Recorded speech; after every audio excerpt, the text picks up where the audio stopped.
Ginawa nga ni Paolo ang lahat-lahat. Sinubukan niyang kausapin nitong si Edward tungkol sa kanyang anak na si Ashley, kung saan kumbinsihin nga ito at pilitin na magpa-test nang sa ganun ay magkaroon ng tsansang mabuhay nga itong si Jasmine. Subalit hindi pumayag si Edward.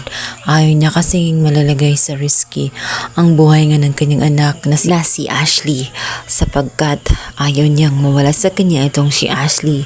Para nga kay Edward, si Ashley na lang meron sa kanya, at galit na galit siya dito kay Paolo.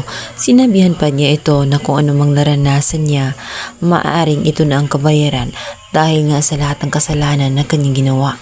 Nagmakaawa ng gusto itong si Paolo at sinabi nga nito pumayag na nga itong si Edward at kalimutan na muna pansamantala ang kasalanan na nagawa niya.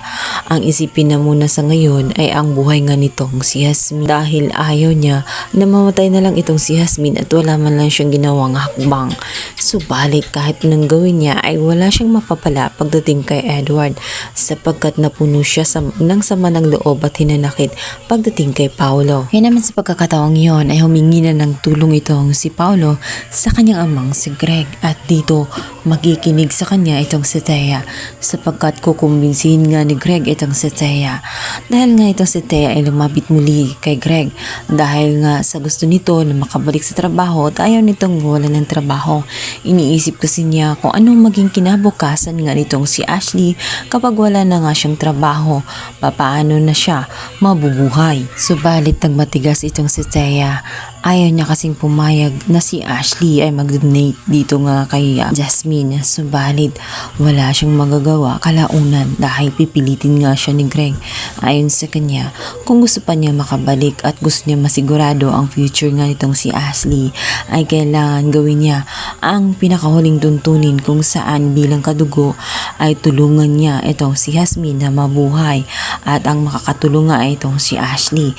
Yun na lang ang pinakahuli niyang baraha nang sa ganun muli siyang tanggapin sa mga Torikampo. Desperada na si Thea, kaya naman wala siyang magagawa at mapipilitan nga siyang mag-agree sa gustong mangyari nga nitong si Greg, kahit labag sa kanyang kalooban na tulungan nga ang anak ni Marge, dahil wala na siyang option at gusto rin naman niyang makabalik sa trabaho at magkaroon ng magandang buhay ang kanyang anak na si Ashley.